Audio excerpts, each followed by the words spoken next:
big question people have? Like, what's the thing everybody's wondering about? What's the thing I don't understand? What would I want to hear? It's like, that's Big Darklighter's home. So how did you know? Because I'm a nerd. Cassie and Jim on the beach, and people are like, no. I can literally hear people that go, no. Because Darth Vader was the scariest thing that had ever happened to anybody, and this guy literally looks like the devil. What are you doing, C-3PO? I'm taking one last look at my friends. These aren't your friends. And I get a later call that said, yeah, you probably want to use Wedge Antilles. That spirit of doing everything they can to tell the story they want to tell, I think really comes through on Star Wars. You will do not. There is no try. I joke that the best thing about writing Princess Leia is everybody knows who she is, and the worst thing about writing Princess Leia is everyone knows who she is. It doesn't look like they're even hungry when they get out. They're not just like, did you bring a Snickers or something? I'm honored to be here. I'm also impressed that you got Zach Galifianakis as a guest tonight. That's so funny. I've always been kind of a closet Star Wars fan up until, maybe 15, 20 years ago. I'm just sort of a fan helping to bring other fans along. That's all I'm doing. The galaxy isn't growing to push people out. It's growing to let more people come in and find their love so that it's able to continue and create this connective tissue that grows forever. Where now I feel like I can't do that because somebody's going to turn it into a blog post and then it's going to become a whole thing. I have had the best time ever on Around the Galaxy. Been coming back to a show that I dearly love and admire, so thanks for having me.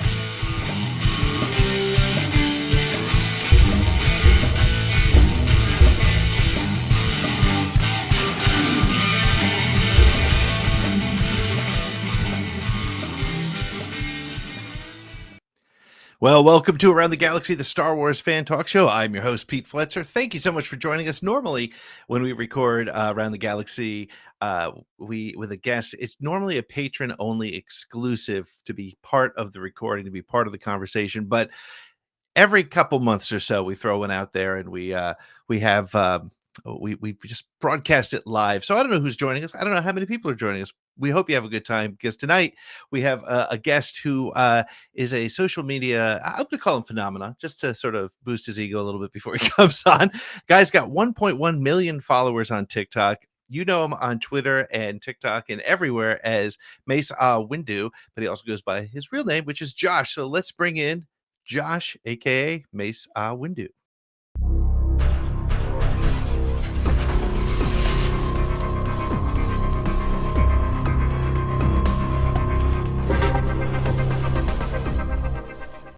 Josh, how are you? I'm doing good, man. Thanks for having me on. Thanks for being with me, man. This is cool. We got the opportunity to meet just I don't know, like a week or two ago on Darth Chaco's show, which was very cool, talking about Andor. But you and I had interacted on Twitter, social media, and didn't even really know each other. We just kind of threw a couple things out there, and I think the only one who's on Twitter more than I am, I think, is you. I think I found the guy. How's it going? I don't know if that's a compliment. I probably do need help, to be honest with you. Yeah, it's fair, but yeah. No, so for those that don't know you, give us a little bit about your background, who you are, and what your Star Wars connection is. Sure. So I'm Josh Johnson. My mom would be mad at me if I didn't put my last name out there too. But I'm Josh Johnson. I'm from the East Coast, like you, Pete. Yeah. And you represent the East Coast. We're the Biggie Smalls. No. And I have been a Star Wars fan since I was at least 5 years old. I tell this story every time people ask, but it started, I think I have the exact date when it started. We went to the public library. And my mom was like, pick out a book. And I was like, whatever. And, even as a kid, I didn't like to read. And so around, and then I saw they had this section for old movies too. Right. And, I'm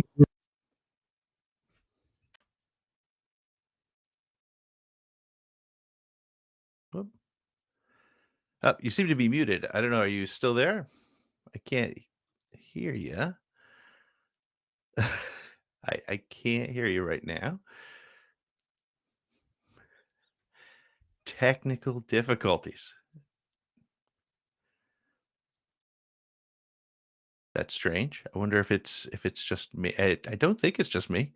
Can you hear me now? Now I got you. Yeah. Yeah, it fell out and then it reset all of the default mic settings. Lovely. Yeah, my day. Tuesdays No, every day. oh, dude, Tuesdays are not the day. So, Yeah. so Where were we? I'm sorry. Before I let- went into oblivion, no, no, you were talking about how you got a book. You didn't love reading, but you got a book. yeah. I went to a public library. Didn't like to read. I'm a visual learner, visual type of guy. Even as a kid, my mom was like, "You got to pick out something to read. You got to learn, sharpen your brain or whatever." And I saw that they had a video, like a movie theater, like not movie theater, like area where they had like movies that you could rent out. Most of them were old. Most of them weren't made any later than 2002. But I was like, hey, can I get a movie instead of a book? Like, I'll come to the library every day if it means I can get a movie. She was like, fine, go do something nice. And so I looked around, saw a bunch of Star Trek ones. Star Trek, even as a kid, never really piqued my interest. I don't know what it was. It's the same kind of aesthetic, but it's not Star Wars. And I saw Star Wars: A New Hope, and even though I had seen, like, Darth Vader, and I called him Dark Vader when I was a baby, but I didn't really know what it was. So I was like, oh, like, even as a 7-year-old me, I was like, oh, well, this would be pretty cool to check out. I've never seen a Star Wars movie before, and it was A New Hope. Took it home. I wore that thing out. In fact, I think I watched it so many times that eventually, like, I kept renting it back out until eventually I pretty much asked my mom if I could buy it from them. And she was like, let me just get you the DVD. You don't have to, it's fine. And so, but yeah, that's how it started. Ever since then, I've been a passionate fan. I enjoy everything about the galaxy far, far away. I've enjoyed all of the movies to some extent. And I have waxing and waning opinions on all of them as the years go on. They change, the rankings change all the time. Every time people ask me my top 9 or whatever, like the Skywalker saga, I warn them beforehand. I'm like, dude, trust me, in a year it's going to change, like, it's all the time. But yeah, that's pretty much the background, the origin story. Well, I think it's really cool too, that first of all, that you're very upfront about the fact that these things change, and I think that that's one of the challenges with where we are from a fandom sometimes, and it shouldn't be. But today I say my favorite is Empire. Tomorrow I say it's A New Hope. The next day I say it's Last Jedi, and people. You're automatically. I think in fandom we've lost that ability to have a conversation and say, "Oh, okay, why is that?" And so, it's a bizarre world that we live in there. So you have a TikTok presence. Which, when did it start? How did you get into doing that? And let me also say, and I'm probably not going to let you go before I get some singing, because I had no idea, God. dude. I went to your TikTok looking for the Star Wars stuff, and man can sing. I mean, thank you. I appreciate it. so how did you get into TikTok, and what made you decide to do it, and how long did it take you to get over 1 million followers? Oh, that's a whole other story. But no, it started right when the pandemic really first hit. Like, I think a lot of content creators can probably attribute everybody being stuck in their homes to how they first got started. It started around, like, right after lockdown. I think the president had just said, everybody stay home. My job had sent me home. I was fortunate enough to work from home, to be able to work from home. So I didn't really lose a paycheck or anything like that. And for the first couple months, to be perfectly honest with you, not a lot was happening. And a lot of it was, sitting around, checking your work laptop every now and then going back to whatever you were watching. I caught up on a lot of movies that way. But it started when my buddy, who also had nothing else to do, kept sending me TikToks. But when you don't have the app downloaded and it just takes you to the Safari browser and it's an extra 8 steps to see the video, you're like, yeah, dude. It's like, oh, he sent me a TikTok. I don't have this installed. So it's like an extra minute it takes. Finally, I got annoyed with it, and I was like, you know what? Just to, like, make it a more seamless transition into what he wants to show me, I'm gonna download the app, and then it'll be easier that way. I have no plans on ever using it. Right. Opened it up, and I was like, oh, this is a cute interface, I guess. And I was looking around, scrolling. Some things made me laugh. Some things made me cringe, as TikTok will do. But then I came across people like Darth Chaco, who we were just on his show a little while ago. And I was like, oh, we have a Star Wars market here? Okay, cool. And so but I think what started it was I posted one video, just like a gimmick thing. Got a Mhm. couple likes off of it, and I was like, oh, okay, that's fun. And then I did another one. That was cool. And it became like a pastime thing. Mhm. One day I did one, and algorithm must have been feeling friendly that day. I posted it, left it alone, forgot about it, came back to it, and all of a sudden I had 4,000 followers. And I was like, Wow. wait, what the hell just happened? And Right. then I looked at it and I was like, oh, cool. Still didn't really consider it like the beginning of something. Right. Then I kept posting and posting and posting. And then by June, it was like, oh, you have 10,000 followers. Like you have a community. And I was like, Oh, oh, that's how it works. Okay, cool. Ever since then, I mean, that's how it started. And then it was a lot of, getting to know other creators like Yeah. Chaco, Element 7, before she kind of like took a backseat to Star Wars, as Shaylo Ren. Yep. Absolutely fantastic human beings. And I Mm. met a lot of beautiful people. And then by December, I had crossed 100K. And I was like, oh, that was like a huge milestone for me. And then next year, I dressed up as a pirate, and that hit every page ever. And then the year after, it was singing that. And I think the singing is what took me over the million mark. Yeah. It was like 400,000 followers. It was very overwhelming. Wow. But yeah, that's the convoluted answer. It's a lot of like throwing stuff at the wall and then you realizing, oh wait, people like this. Oh, Yeah. cool. So yeah, It's so I have a TikTok that I don't use enough. I know that reason I don't have the followers is because I do like one every, 18 weeks or whatever. Not really that bad, but you never like it's so funny. There are things that are on there and I'll be scrolling through after you forget and it'd be like, how did this one get 4,000 views? Like you're Mhm. just like, what happened there? Yeah. And it's all the algorithm. So it's not were you trying to increase it or did it just kind of happen? I mean, every time I've had a significant period of growth, especially at the beginning, it was never anything that I had some master plan for. And I think honestly, if people ask me in hindsight, that was the key to the whole thing. Because like, Mhm. if you go in expecting videos to do well and then they don't do well, it can really Right. suck the air out of your momentum and your creative drive and stuff. Yep. And when I was at the point where I didn't care, I had way more fun and I grew a lot more too. Yeah. And that's kind of what did the whole thing for me. And so yeah, it was a lot of oh that got Mm. 5 views, oh well. And I Yeah. have to check myself every time I start getting into that.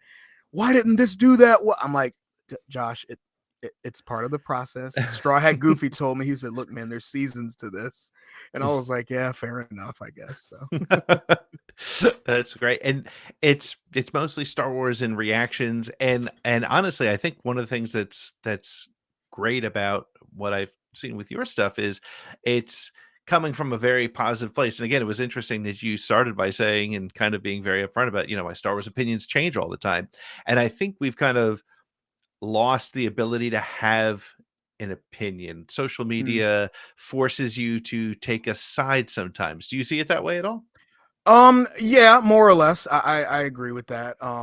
Especially regarding like the franchise of Star Wars or any type of fandom. Like Mhm. I think when the question is what's your favorite Star Wars movie or how do you interpret this scene or something Mhm. like that, I think stuff like that should always be approached with, even if you disagree, a sense of positivity, even if you Yep. vehemently disagree with what somebody says. And I Yep. admit I occasionally need to check myself as well.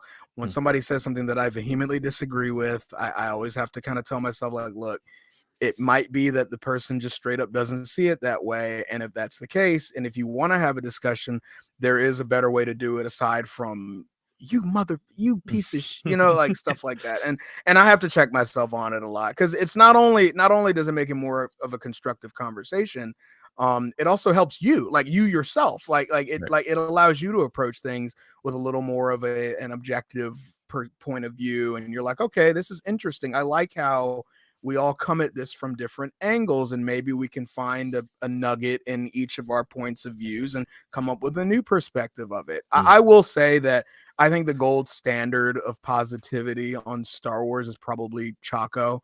Yeah. I think Brandon, and you've seen him firsthand, Brandon is Yep. one of the sweetest people ever. I aspire to be a content creator with the temperament of him because as much as people, every time people comment and they go, "You're so sweet, I want to follow your Twitter," I'm like, dude, I try and be a nice guy, but like I'm a whole TikTok is one me and Twitter is like it's still me, but it's the other side of me. And it's one of those situations where I constantly have to like reel myself in. I'm still growing as a creator. It's important to kind of like look back and try not to take everything personally, and also like, like treat it as a learning moment, not just for you, but for everybody.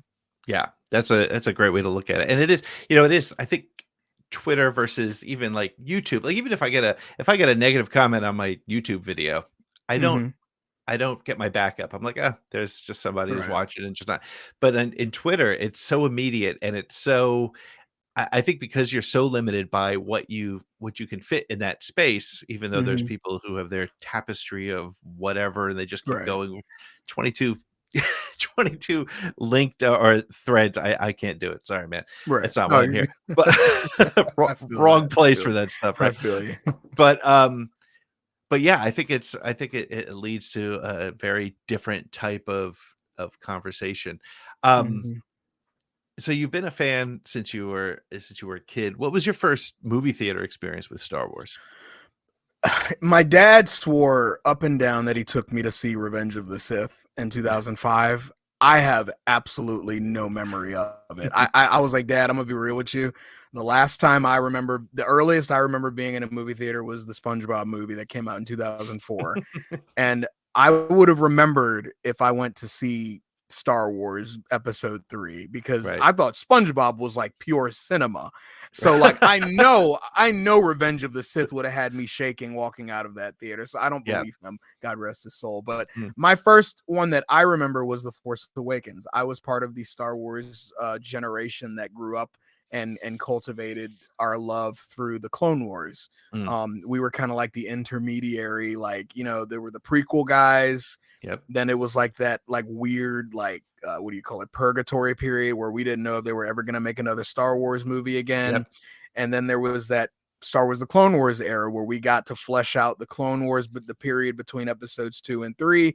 And that's where I grew up. Like that's where I would say I hit my like you start beginning your maturity as a Star Wars fan. You start learning about all the ins and outs of everything. Right. So when The Force Awakens came out, for me, like to my knowledge, it was a brand new experience. And it was, even for people who had seen, even people older than me, it was a brand new experience because it's the first time you're exploring what happens after Darth Vader dies, after Palpatine dies, after the end of Return of the Jedi. So there were people, 18-year-olds sitting next to 48-year-olds, Mhm. just as excited about what's coming next. And I always call the months leading up to the Force Awakens release as probably the single greatest time period to be a Star Wars fan. And I say that, I know we got Obi-Wan Kenobi this year. I know we Right. got Boba Fett. Like, I know we got these stories that we never thought we would see on screen, but there was something about like from February until December of 2015, pretty much the entire year,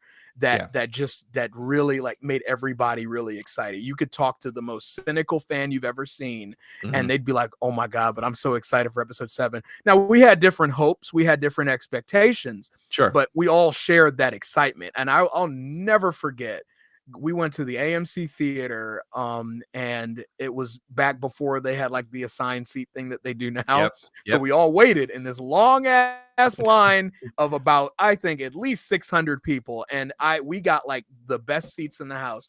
We got our tickets, ran in, we sat like middle back row. Mm.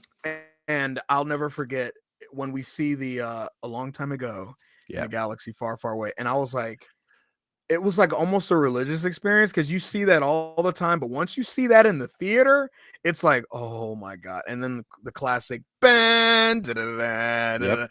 oh my God, dude. And of course, like when we walked out, like of course we all said, at least in the heat of the moment, that was the greatest Star Wars movie ever. And that opinion has changed as the years gone by, but there will never be another experience like that for me. It's interesting, and I love hearing that perspective because you were, like for example, my daughter who is now 13, she was that was sort of her Star Wars entree. Mhm. but she had nothing to compare it to, right? So she was just coming in from that. Mine, of course, I was 7 when I saw A New Hope in the theaters in 1977. It wasn't even A New Hope yet. Mhm. And it's interesting to hear that comparison because it was a very similar time before The Phantom Menace came out. Mhm. And that was where we saw some of that first backlash towards Star Wars for the first time ever. Yeah, I mean, there was some pushback on the Han Solo shot first, who shot first, Greedo or Mhm. Han. But fans weren't like angry about it. People came Hang out on, man. of My dog is. I'm sorry. My Oh, no dog problem. is. Caesar, stop. No Come here. problem. Come here. Come here. Come on. Come here. I'm in the middle of. Oh, come on. Oh my God. Hey, the dog wants to be a star too. Caesar.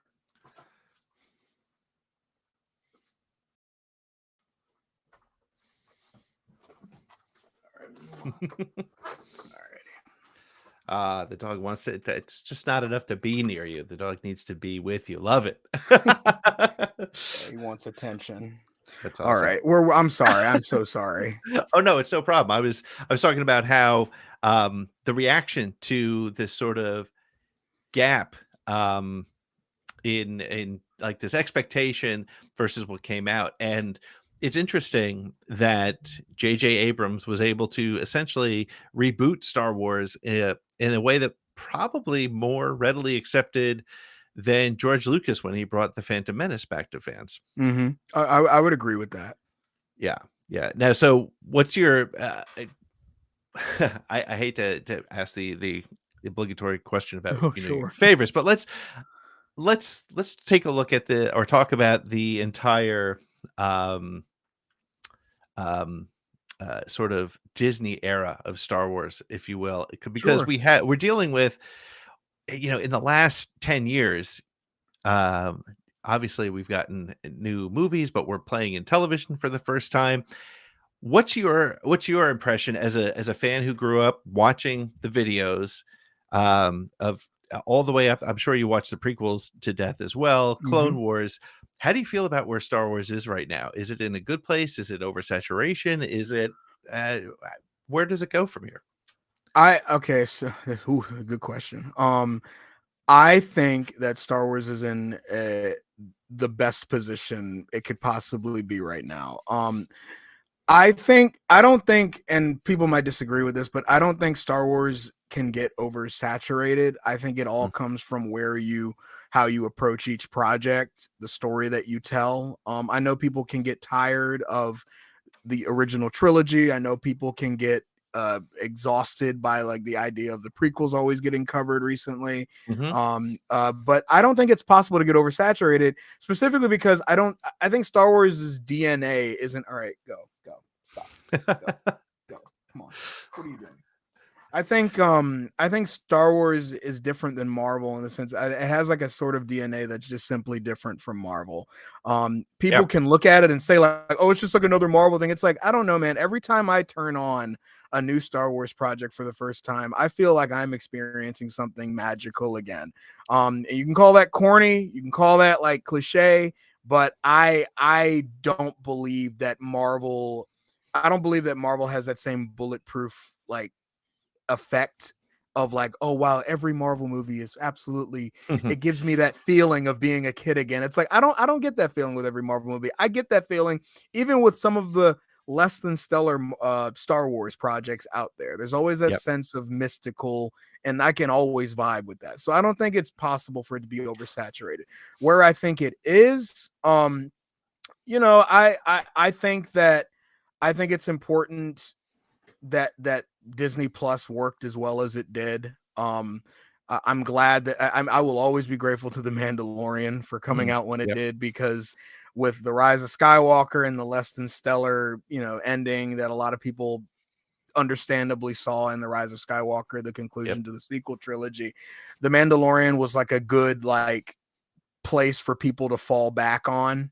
If you were mad at Rey, if you were mad about Finn's progression, if you were mad about Luke Skywalker, like I was and still kind of am, you can always fall back on cool Mandalorian with Baby Yoda. It's so for the effect that it had on the fandom was very, very vital. Now, after The Mandalorian came out, and once all these other shows started pretty much being a part of the Disney Plus initiative, you saw like Obi-Wan Kenobi, the Book of Boba Fett, Mandalorian season 2, and currently Andor. It's kind of like telling it's going like on a new kind of journey with Star Wars, and that's why I don't know where it's going to lead. I don't know where it's going to go, and none of it has been bad per se. I've enjoyed all of it to an extent. I think I've always been of the opinion that even though Star Wars can work pretty much anywhere, books, video games, TV shows, I've always felt that like the movie theater is like the one place that I think Star Wars needs to be. That's interesting. And I've always felt that way. Like maybe it's because of the Force Awakens experience I had, and maybe it's because of like all of my times watching it with like the Dolby surround sound and stuff. I've just always felt that like the movie theater should always be the final frontier for like a major Star Wars storytelling. You know, you can flesh out the universe, you can flesh out the characters and the TV shows, and I'm absolutely not saying that there's tiers to the quality. Like we've seen Andor, we've seen The Mandalorian, like we know that these shows rival the movies, but I just think that like without the movies, it feels like there's almost a hole there for me. I don't know. I don't know. That's interesting. I think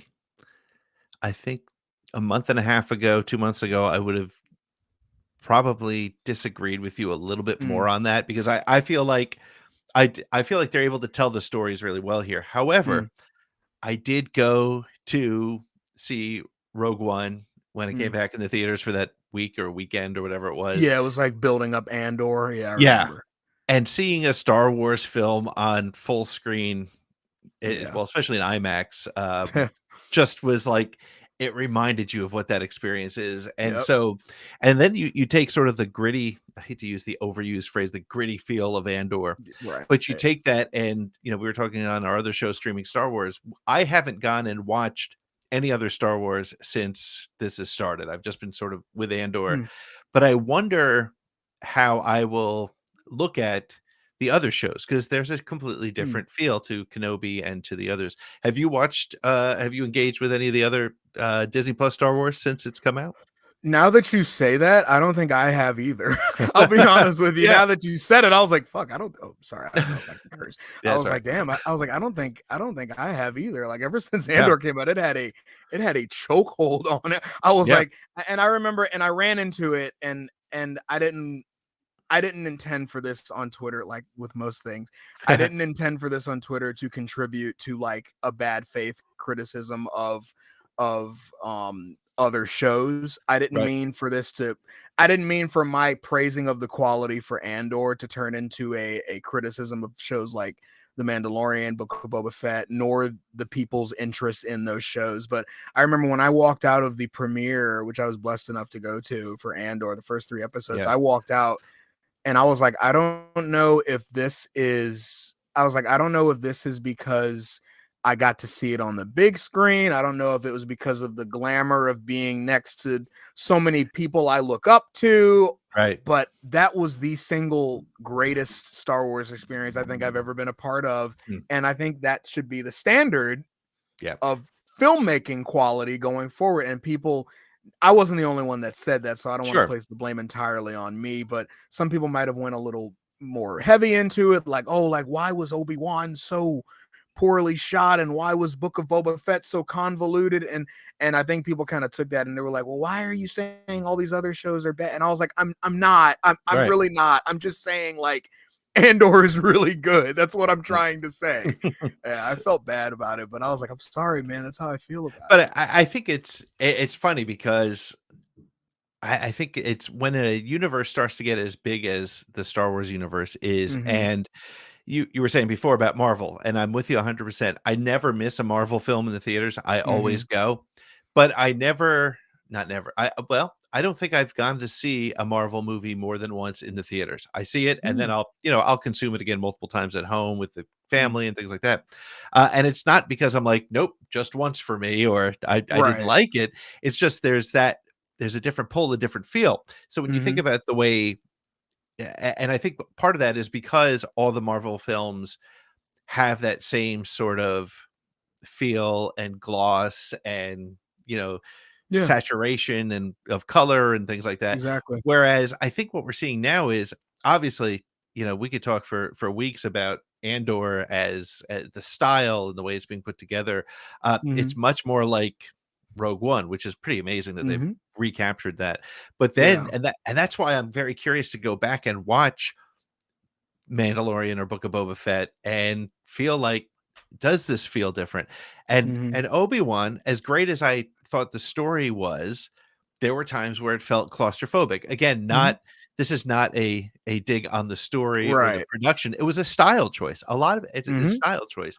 And I compare it to some people love different comic book artist style, and there's different writers. Some people love Kevin Scott, some people love, you know, Jason Fry, two different styles, but still telling a Star Wars story. So I think that Yeah. might be an interesting way to go about it. Sure. Uh, so what you know, you mentioned Mandalorian. Talk a little bit about um, the way the Mandalorian captured not just yourself, but sort of the culture. Did you expect that? Did you think that this is where what well, let me rephrase it to say, what were your expectations going into Disney Plus Star Wars television? Uh, so this was the first live action series that Star Wars had ever done. Yep. So I had no idea what to expect. I was like, is it gonna feel like a movie that's chopped up into 8 episodes, or Hmm. is it gonna feel like an episodic type thing? I remember watching the premiere, and I didn't get a feel for what The Mandalorian was until probably like 5 or 6 episodes in. Like I Mm, went in right. and I was like, "What is this show?" Like it's good. I Yeah. like it. Like The Mandalorian's cool. Like I enjoy, and Grogu definitely like got everybody talking. This is the Right. first one since Yaddle and Yoda that we've seen of his species. And so but I remember it was not until 6 or 7, pretty much the end of season 1, that I was like, "Oh, okay, well, if that's what they're doing, I think it could work." Yep. And it's interesting that it took me that long to pinpoint it, because I was like, is this supposed to be like the beginning of like a cinematic universe within the cinematic universe? And to an extent, it kind of is. It's like the Yeah. Mandoverse with like Book of Boba Fett, the series itself. There's probably going to like the Ahsoka series is probably connected in some way to Yep. the Mandalorian storyline, and then the only one that hasn't really in terms of live action is Andor, Right. and in terms of the general story of Mandalorian. But yeah, it was wild. I wasn't surprised that it had everybody in a chokehold though. Mm. When I saw, like, as soon as they announced what it was and I saw the aesthetic, it was like it's a bounty hunter who is a Yeah. Mandalorian. It's not like the Boba Fett story where it's like he's wearing Mandalorian armor, but he himself is not a Mandalorian. It's like complicated. It's like, no, Right. this is like the Mandalorian. Right. And this is like, and so I knew, like, but before I even saw the series, that it was going to be massively talked about. And sure enough, it made everybody made it their personality for about 6 months, and it was glorious. It was glorious. I respect them for it. Yeah, you know, as a Star Wars fan for 45 years, it's so exciting to me to see Grogu take over, and Star Wars is it's funny. It kind of went from Star Wars was not cool for a while to Star Mhm. Wars was ironically cool, right? You saw the Star Wars shirts at Mhm. Walmart and Hot Yeah. Topic. The people don't To understand how cool it is. It's right, like, yeah. you don't get it, man. I mean, I was there for the beginning. Yeah, you don't So, understand. Yeah, I was here from day one. Yeah. you're not a fan, and now people are like, you can't walk down the street and not see 5 Grogu shirts and a Mhm. Empire Strikes Back t-shirt. And I think that's a real testament to the fact that no matter how much you see on the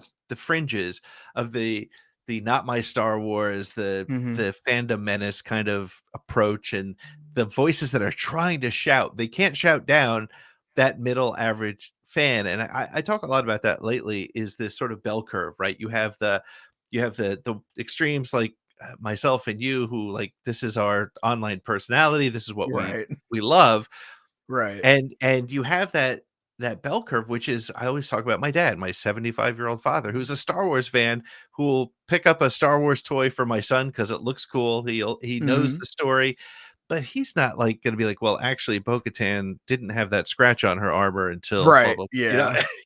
But Why did the toy have that scratch, but not the it's like, no, they don't care about that. just No. let it Yeah, go. well, But it's let it go. amazing to me that they're able to they're able to introduce Ahsoka and Bo-Katan in a way that you and I are like, oh my gosh.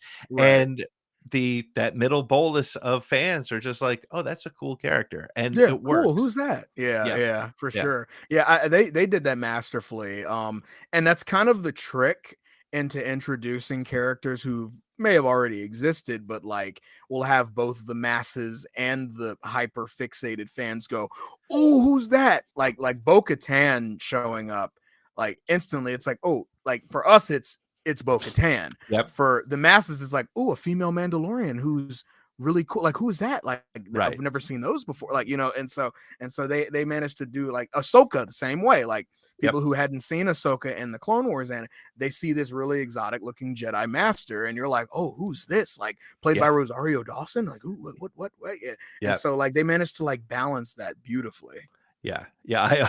I always go back to because I remember talking to my dad again after Ahsoka showed up on Mandalorian, and I was like, "So, what did you think?" And he was like, "Yeah, she's pretty cool." And I'm like, "You have no idea how cool she is. Mhm. Let's talk." So, and it's that opportunity to go back in, and now if you're a casual fan, you now have hours and hours and hours of other Mhm. content that you can dig into, which is really a very exciting time to be a For Star sure. Wars fan. Yeah, yeah. So, of the content that we know is coming, or we believe is Mhm. coming, like Skeleton Crew, Mhm. the Acolyte, things like that. What are you most excited about? And I asked that question, and maybe make it sort of a you could take either side of this. We're Sure. constantly hearing things about content that either gets forgotten about or falls off the table, and it's no fault of Kathleen Kennedy. It's just the way Mhm. entertainment works. So Yeah. I'm gonna rephrase the question. I'm gonna ask you Sure. how do you respond to news like the news we just heard this week about secret writing rooms and content being just written with perhaps Dave Filoni in the room and incredible directors. It's that no official announcement. How do you respond to Yeah. that? Well, correct me if I'm wrong. I don't know. I don't know if this is the first time, but this is the first time I've seen like a Hollywood Reporter leak regarding Star Wars. Is They that the case? they've done a couple and they've all been right, which is the only reason why like Okay. they mentioned I believe they named the Sabine actress, Okay. um, and I think they had one other. So that's what like it makes it feel a little bit different, right? Than just another Mm. one of those, That's from the the only. director or something. It's the only reason. Like that is the only. Like if it was like no disrespect to the smaller scoopers, I'm sure they have excellent sources. This is a disclaimer, but like it's a difference between seeing like Joe Schmo number 4 report Right. that like oh like they've casted Lars Mikkelsen as Thrawn, Yeah. and the Hollywood Reporter saying we have reason to believe that Lars Mikkelsen is Thrawn, because the Hollywood Reporter and like Deadline, who I would say is their biggest rival, Yep. it's a difference between those two because when you hear them say it, it almost brings an air of legitimacy to it. Even if Yep. it never happens, you have reason to believe that these discussions are happening. Right. So, Right. so I wonder if there's like a high level source they have, maybe even like purposefully, like with the blessing of Lucasfilm saying like, yeah, go ahead and drop that piece in there, because that leak sounded what I was like, if somebody's leaking that, Yeah. And it somebody had to have been involved in some way for them yeah. to feel confident enough to Yeah, what and it wasn't even just like a little one line, half a paragraph leak. It was right. like an article size leak. Yeah, So, they had like an outline of what the show might be, but I was like, yeah, were you in the room with them? Because yeah. that's like insanely deep. Yeah. I always start to wonder if like that's the PR plan. Let's just sort of put a Mm. little bit out there and get a sense for what the response might be. But Mm. Yeah, I don't know. I don't know. And the only reason, like, I reported it. I think I'm a journalist. I think I'm a journalist now. I reported it. I You talked are. about it. And I thank you. And I talked about it, and I said if it's true, it's exciting. But I did kind of have that sense of like, all this buzz, and it did temporarily light Star Wars Twitter on fire, because like Yep. there's a lot of sequel fans out there. Yep. And when they heard the news, it was almost like vindication. They're like, yes, we want this era. Like, even if the movies aren't your favorite, we want Ray, we want Poe, we want Finn. If John Boyega isn't mad at us anymore, like, but I don't know, man. I don't know. I don't know if it's like a situation where they took. It just doesn't feel like them to just throw it at the wall. It feels Right. almost calculated, you Yeah. know. Yeah. Yeah. I do think that I mean, Star Wars more than, and I don't know if it's because I'm so close to the Star Wars fandom, but I feel like Hmm. more than any other franchise, it's full of a lot of this sort of, I wonder if it's almost real time market research for them, to Mm. kind of see, because they don't do screenings, they don't do, test audiences, they True. put stuff out there. So I wonder if they're just kind of, I don't know. I wonder if they're maybe just Yeah. trying to see what's going on. And I they mean, just want to be- I'll tell you, I've had some conversations with some people who have, I feel so, I feel so like, I know people in it. No. But I've had conversations with people who have been in and out of the various industries related to Lucasfilm and stuff. And it's very insightful, like hearing them talk about it, because I had one tell me, they were like they don't, like, they don't, F around with dropping stuff earlier than they want it to. Right. Like, it is very, very, very rare, if at all, if you see like a leak that wasn't supposed to leak. Yep. And if you do see a leak that wasn't supposed to leak, you can rest assured whoever did leak it is not there anymore. Somebody is in a lot of trouble.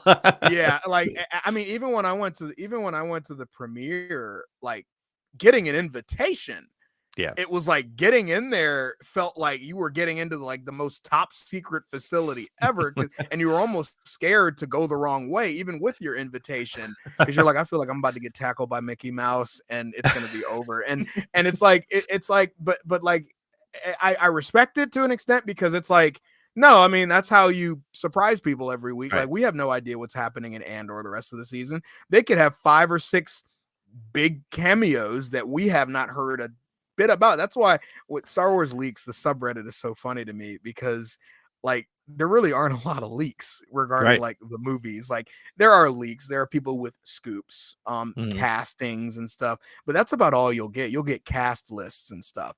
Yep. If you get like, oh, what happens? Here's the plot leak. It's like, oh, that's not right. Right. There's no way. You have no idea, because they have that in like 8 different vaults. There's Yep. no way you're getting to that. And so it's like wild to me. It's wild. Yeah, and leak culture to me, I don't know. Maybe I'm a little old fashioned that way, but to me, I always feel kind of like somebody's been working their butt off to keep this, to deliver a product, and to take sort of that edge off isn't fair to the creators. But that's, Yeah, that's an I opinion. respect the hustle. On a general level, I respect the hustle. Like, Yeah. if you got the sources who are willing to drop it, and it's like I can't really, like, sorry for Lucasfilm if you're listening. Like, I can't really diss a person for getting the hustle on like that. Yeah. Like good for you for managing to avoid their wrath this long. like that's impressive, bro. Have you considered working for a government? Like, no, like seriously. But I do agree with you in the sense of like, when like GTA 6, like Grand Theft Auto 6, Yeah. all of those script files leaked. Oh yeah. Pretty much 80% of the game came out, and I know that there were some devs out there that were just like, Yep. and I can't help but feel it's like the equivalent of you writing a 15-page paper at page 13, your computer bricks. You're like, no, we have to redo all of this now. It's like, yeah, so Yeah. No, that's fair, and I think you're right. I think there's and it's a different game, and it's an interesting thing, and to your point, I think yeah, there's a certain skill that's involved in it, which is interesting. Yeah. But very cool. Well, so I have something I haven't done on my show in a while, which is a 10 question segment. You can answer as long or fun. as short as you like. It's sort of like Inside the Actor Studio, but it's all Star Wars related questions. Fun. Long answer, short. You know what? I won't judge you. The internet will, but I will not. Joseph. I'm used to that. We're both used to that by Yes, now, aren't we? we have dealt with some things for sure. But I'm going to start with, what's your favorite Star Wars movie, TV show, or book? Ooh. As we said at the top, it changes all the time, right? But I guess altogether, at the end of the day, I think my favorite Star Wars project overall is probably Revenge of the Sith. Book, Darth Plagueis. I think anything not the book is probably Darth Plagueis for me, and a close second behind that would be Andor. It's not even done yet, and I was like, bro, Andor's telling stories that I didn't think Star Wars ever had the guts to tell. So yeah, no, for sure. And it's I think you and I both tweeted separately about how, one of the things I said on Streaming Star Wars last week is there was conversation about Andor being very politically sensitive, right, to what's happening in our world, but they're doing it in a way that is so well done that it's not hitting you over the head. You're not feeling like, but it's obvious there. I mean, the end of episode 7, where Cassian was wrong place, wrong time, and convicted of running down the beach is essentially it. And that, looking suspicious, right? And that, meanwhile, our timelines are full of these kind of things happening in the real world right now, which is interesting. But to your point, Andor is going places that Star Wars never has, and I think it's really cool. Do you think there'll be? I have a theory that every Star Wars has to have a lightsaber. I don't necessarily need it for me, but I feel like there's some unwritten rule somewhere. Do you think we'll see a lightsaber anywhere in this series? Death, taxes, and a lightsaber showing up at some point. Yeah. Has there been one in every project? There has. I'm pretty sure. Even Book of Boba Fett had one. Okay, yep. yeah. Solo, the Luke training segment. Solo had one. Yep. Solo almost beat the allegations. They gave us that final. Darth Maul didn't even need to turn it on, which is why. And that's actually the one that makes me think that there's some rule somewhere, because there was no reason for him to call this lightsaber and turn it on. Turn on your lightsaber and Duel of the Fates plays in the background. Yeah. It's like, all right. Gosh, I don't think there has. Wow. Okay, in that case, I think if there is one we see, it'll have to be. Gosh, I don't even know who it would be. Would it be Vader? Why would he take his lightsaber out? I don't know. It would have to. I'd have to. I agree that there should be. Right.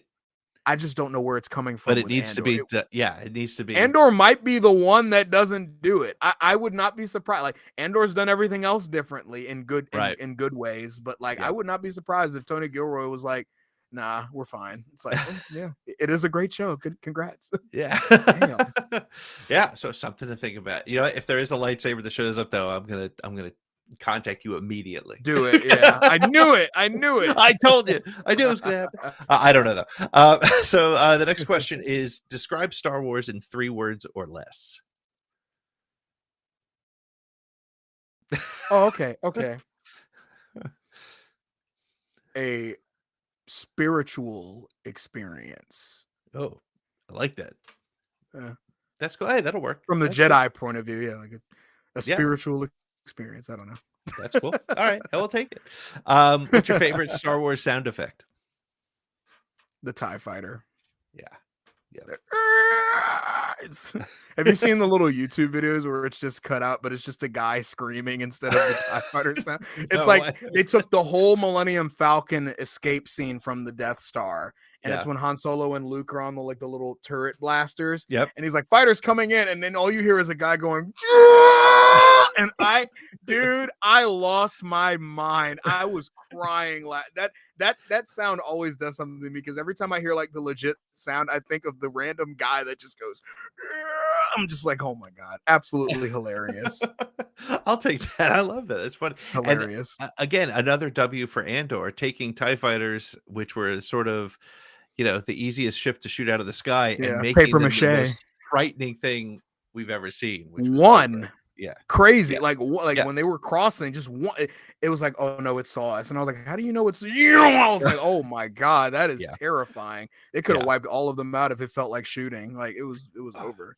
so well done. And again, it's just because of the style of the show. It really works Mhm. very well. All right, next question is who or what? I don't know what the proper vernacular is, but I'm going to say who is your favorite droid? Ooh, that's a hard one.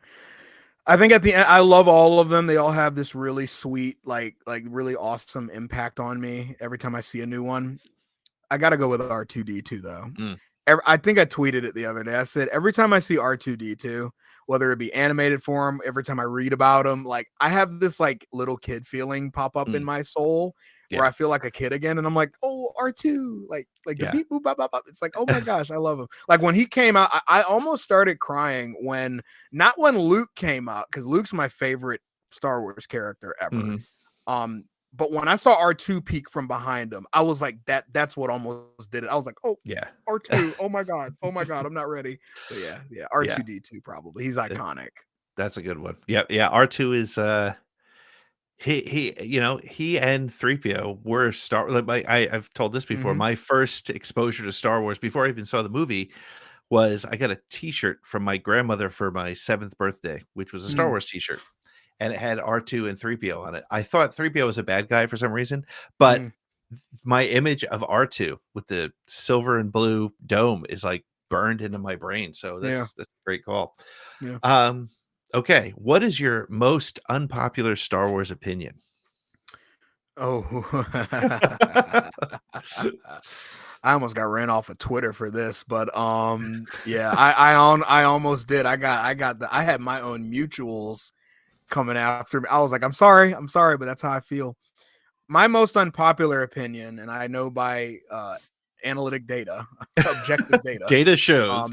I said that I felt like Ahsoka was being overused. Mm. And it is a very hot take because not a lot of people agreed with me. Some people did, but a lot of people didn't. I don't, and it's something I evolve on constantly. Like I understand, like it was like a spur of the moment tweet that I made. And they asked me, it was like one of the setup ones. It was like, what's your most controversial Star Wars opinion? Right. So I knew, I was like, this is going to piss somebody off. So I'm going to say it anyway. And I said, I feel like Ahsoka is one of the most overused. And I clarified, I said, it does not mean that she is a bad character. Right. I think she's an excellent character. I think she is almost as vital to the story as somebody like Anakin Skywalker, Princess Leia, Obi-Wan Kenobi. I said, I'm getting a little fatigued, for the lack of a better word, with her showing up in every other show. Yep. And I had people in that comment section. I got DMs on Instagram. I had very, very angry people, and I had a few accusations thrown at me too. And that's when I kind of was like, all right. I was like, I'm backing off of this because it was like funny at first. Right. But then you start getting like the personal, it's like, okay, all right, yeah, we got it. Thank you. Yeah. The second most controversial one was that I don't think that Jin and Cassian, I don't think that was meant to be a thing. I'm with you 100% on that. I'm very happy for people that saw it that way. Yep. And I don't necessarily, if they came out and said that that's what it was, I wouldn't have an issue with it. Yep. But I think the reason that we saw it that way, it was like two people that just busted their ass to save the galaxy. Yep. And they're looking at each other at the end and they're saying, hey, we did it, man.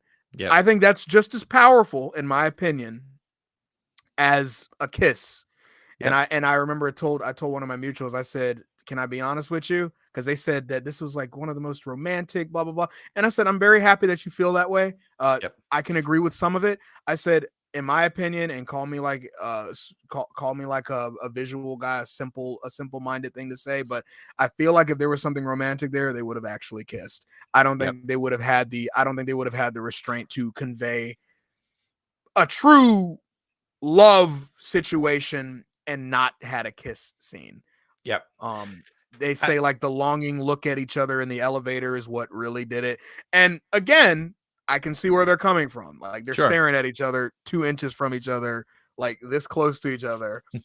But I never got the vibe. When people were saying afterwards that, oh, what a good love story, I was like, really?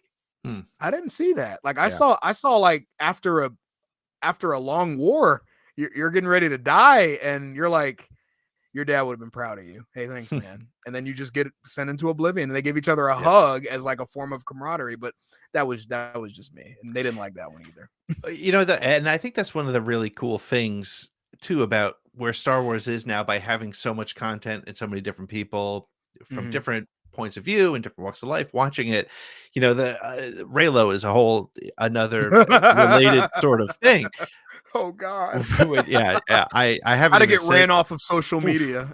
I haven't even said the word Raylo on my podcast in like a year and a half, just to be safe. But you have you have that what I love what you're saying, and I think more people need to be that way, is like, hey, if that's what you got from it, awesome. Like for me, Rise of Skywalker is a very disappointing Star Wars movie, but I know that Fully people agreed. love it and it's their 100% favorite, and that's amazing. That's great. And we can have different opinions and still be cool about it. There's no reason for me to be like, well, if you like that movie, here's why you're wrong. Yeah. Let's talk about I'm happy to talk about why I didn't like it, and I'm happy to hear why somebody else might have liked it. Sure. But it's just, that's what being a human being is, and a fan. Dude, I am 100% in agreement on that. I consistently talk about, and one of the things that irritates me the most about like the bad faith Star Wars fans that exist. What pisses me off all the time is that because there are so many asshats out there that use any bad faith like opportunity possible to crap on the sequel trilogy, I can't give my own honest to God criticisms about that era without getting lumped in with these jerks because they're so loud about it. If I come out and say, here are my issues with The Last Jedi, they think I'm on their side. And I'm like, no. Right. I'm not coming at it from that angle. I'm not saying I had an issue with it because woke female whatever. I had an issue with it because pacing, Finn's story, Luke Skywalker, in my humble opinion, I don't think should have gone out. Like, I think there was a better way of doing it, in my personal opinion. And they come out and say, yeah, like he's with us, and I'm like, no, not at all. That's not how it works. And until that completely goes away, I'll never feel comfortable really spending a time, like a thread, talking about my issue with stuff like Rise of Skywalker and stuff, because so many people come in and throw the most like below the knee like insult, and it's like, that's not what I was going for, and now everybody else thinks I'm a jerk, and it's like, so it sucks. Well, it's funny, I go back and I read so before I got involved in Star Wars Twitter and my podcast, 25 years ago, I was doing stuff for Star Wars Galaxy magazine, and then around the time that Disney bought Star Wars, I would write on my blog, and I still have these blog posts up on our ATG Cast website. And I read them, and I'm brutally honest about how I felt about the prequels. Like, I was like, I was burned by the prequels. I walked out of the Phantom Menace like, I don't know what I saw there. Now, honestly, and completely transparently, I love the prequels. I had issues with them then, but the thing that you're saying is like, I'm sure if somebody was to read that, they would take me to task for having a negative opinion about something, as opposed to, and it's not because, and that's the other thing is, I posted the other day, I think it was Maisie Williams from Game of Thrones had an opinion about Spider-Man No Way Home, and I disagreed with it. She didn't like it, and she talked, but she talked about it from a pacing perspective, felt rushed or whatever, and I was appreciative of her comment, because it wasn't it sucked. That's right. No, it wasn't just that. It opened the door. I mean, obviously she's not gonna have a conversation with me on Twitter, but like, but that's a place to start a conversation. I didn't like it because it wasn't simply, Last Jedi sucked because of politics. All right, would you want to go from there? Do you want to have a conversation about that, or you elaborate on that, please? Yeah. So, but very cool. That's the first time I've had that question in the top 10 questions, so I'm keeping that in because that was fun. That was cool. Keep that in there. No, I'm curious. That's a good one. I'm gonna keep that one going. All right. So, which character from Star Wars would you most like to be, and why? Character. People always ask me what role or what job I would like in Star Wars. Never the character. I would say that the character I would most enjoy being would be Hondo, the pirate. He looks like he's always consistently living, like having so much fun. I would love to be Hondo, a pirate. Yeah. That's great. I love that. What is your favorite Star Wars collectible? Oh, well, there's a new one back there. The Mandalorian helmet back there was given to me by Odin_actual. I'm giving him a little plug. Really nice guy. He was really sweet about it too. It was funny. So I bought 2 3D printed Mandalorian helmets. Mhm. And then I didn't have any time to sand them or paint them or do anything with them. Not even the Right. visor. It's just an empty shell. And he always saw them on this little shelf behind me. Right. And he DM'd me and he said, "Hey dude, are you ever gonna finish these?" And I said, "I'll be real with you. Honestly not." I was like, "Probably not. I'm so busy with everything, life and everything like that." He said, let me make you one." And I was like, Mm. "Okay." So he hooked me up, gave me that. He asked me what all I asked, all I chose was the type. It was the Liege helmet with it looks like a crown on Yep. top of the Mandalorian helmet. And I said, "I like red and black. I think that would be that's my favorite type of thing." And so I said, "The rest, go crazy." And he sanded it, got it done in like I think less than a week. Wow. Once he really got started on it, and he sent that out. I got it like 5 days after he was done. I was like, "Oh Oh, my wow. god!" And I put it on, and it was absolutely fantastic. It was my first like Mandalorian helmet I had on, and very happy. My close second is that Boba Fett hot toy sideshow collectible back Oh, yeah. there. Yep. It was my dad and my mom's 20th birthday gift for me. Oh, So that's that nice. one, like, even though I didn't do a good job like taking care of it, that's like a sentimental thing for me. Oh, It's like sure. that was my dad. You know, my dad's not with me anymore, and like he didn't Mm. really give out a lot of gifts. God bless him. It was always like, "I'm paying your bills." You're like, "Thanks, Dad. Appreciate it. Yep, thank you." So he was like, "What do you want for your birthday?" And I was like, "Wow, absolutely. Can I have this?" And obviously it was like a $250. He's Yeah, like, "Yeah, yeah. all right, yeah, all right." So he bought it for me. My mom helped out, and they gave it to me while I was in college, and it was really sweet. I thought very highly of it, and still do. That's awesome. That's great. I love that.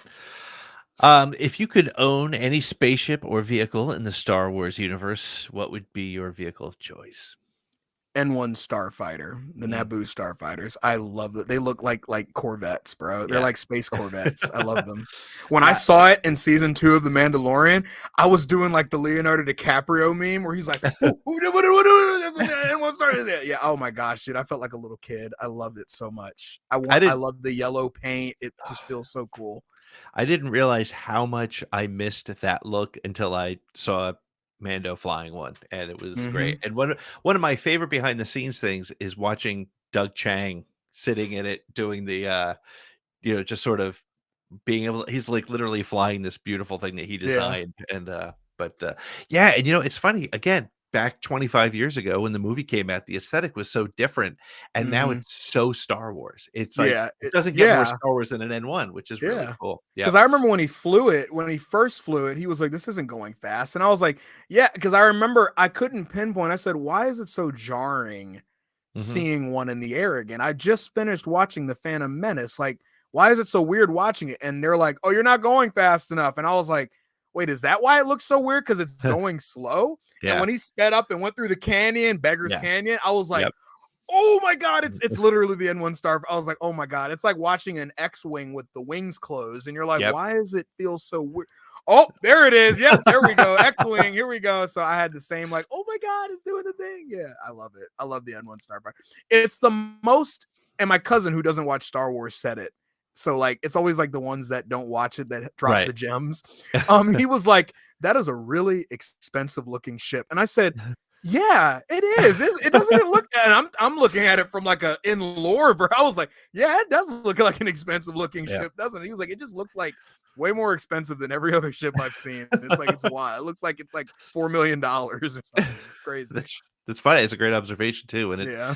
again, it's that totally different look of the prequels and I think that's what's so cool right now about where we are with Star Wars storytelling is we're seeing something from episode 1 after Return of the Jedi. It's Mhm. a real cool kind of For combination. sure. Yeah.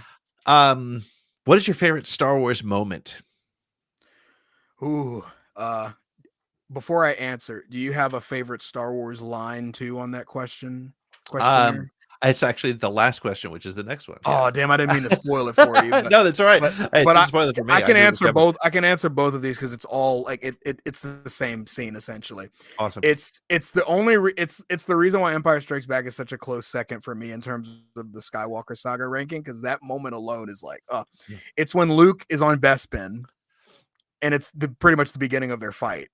Yep. And there's no music, all you hear is him breathing, and then you hear Vader go, "The Force is with you, young Skywalker, but you are not a Jedi yet." And it's like, it's just him standing there with the blue background, the black silhouette of him, and like Luke is just looking at him like determined. I was like, bro, that is the most like Star Wars shot I've ever seen. Like, it's Vader. All you see are the beeping lights on his chest plate. All you hear is his breathing, and then you hear James Earl Jones' like, quite frankly, undefeated voice. And then like, it's like the little silent threatening, like, "But you are not a Jedi yet." And it's like, oh, you think you hot shit? You ain't fight me yet. It's like, oh no. And I love it. I'm gonna go watch it after this. I need to watch it. It's so cool. It's so cool.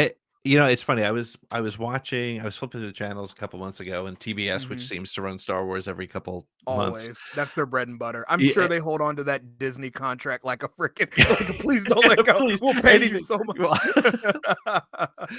But that moment, actually, the moment that I turned it on was during the carbon freezing. But there's something about that chamber, right? Whether it's the Han, Leia, love you, I know, or Luke coming in. And the thing about that scene that I think is so important from a storytelling standpoint is Luke fires up his lightsaber first, which is really cool because Jedi's not supposed to do that, right? So, but there is something about that. I had I can't think of his name. Oh, Joseph Scrimshaw was on my show years ago, from the Force Center podcast, and he talked about, he didn't realize that not only did Empire like influence him to be the biggest Star Wars fan that he is, but it influenced him from favorite colors, right? Because the aesthetic of the different parts of that movie and the orange and blue, like you were just talking about, is so powerful, and it brings you to a place that you've never been, but is just someplace you want to go, even as scary as it is. You want to see that place. So that's and great. I also love, in addition to that, like, in addition to the takes out his lightsaber first, like, you just keep adding on to how great this scene is. When he activates it quickly, and then Vader conversely almost feels like he's just casually turning his on. Like, it's like Luke turns his on ready, and Vader's like, man, this ain't, man, get this out my face. And like, Luke's even the one that makes the first move in the fight. Like, Vader's all like defense the first like 30 seconds of the fight just to test his mettle, and it almost feels like, in a weird twisted way, it also feels like a dad who's like, let me see, how good are you? Like, you know, because I know in the lore he's actually faced Vader once before. It was like an utterly one-sided fight when he didn't even know that Luke was his son yet. I don't know if you know about that story. I don't. Yeah, like, I don't it follow was the one of the comics as first closely. Yeah. It was one of the first, I think, Star Wars comics that came out after the Disney acquisition. So it's canon, but it was really interesting because it was actually a mission that, you know, the gang of the Millennium Falcon gang was on shortly after A New Hope, pretty much. And it's the journey that what led Vader to realize that that was his son. And Luke takes out his lightsaber, and he's trying to battle Vader, and Vader, you know, he just sees a kid, a little blonde asshole with a lightsaber, and he's like, man, get this shit out of here. And he's getting ready to kill Luke. He's like, oh, this is pathetic, blah blah blah.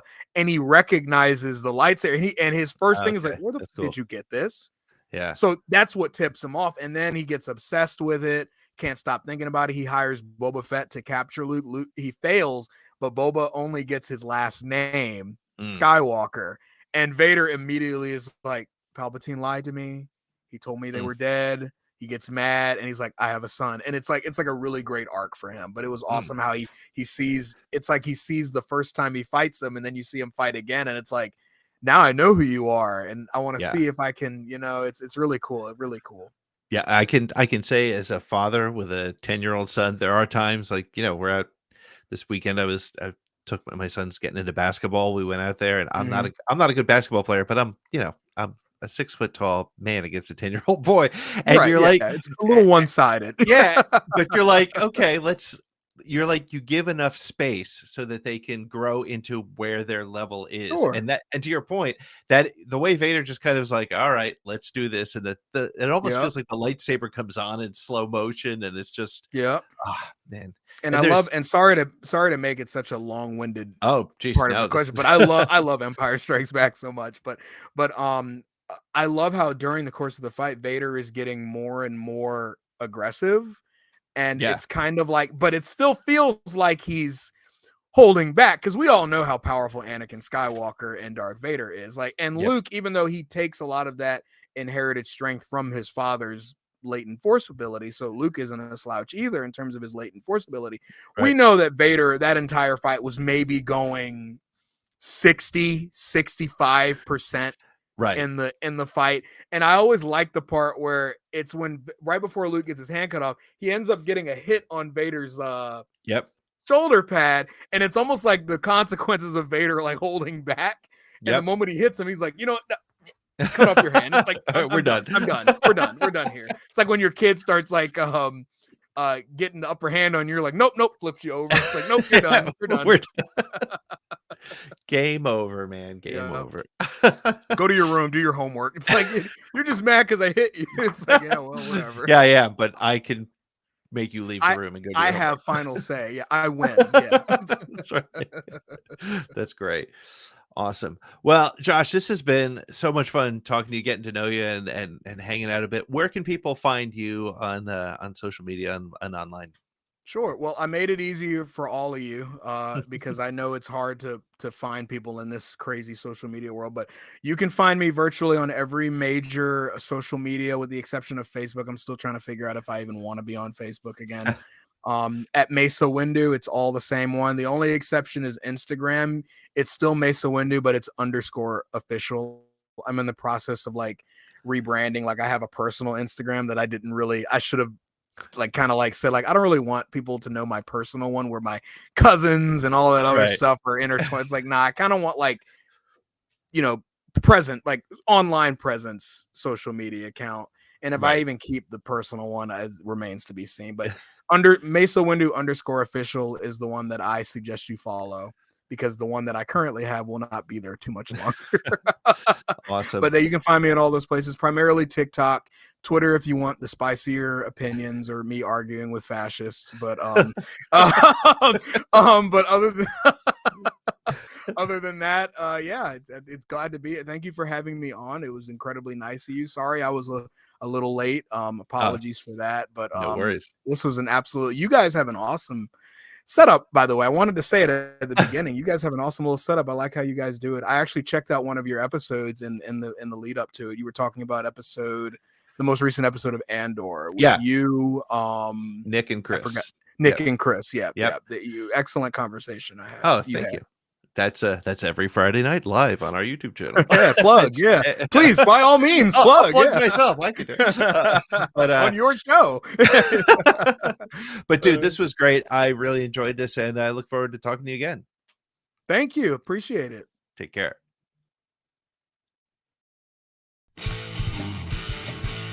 Well, that wraps it up for this episode of Around the Galaxy.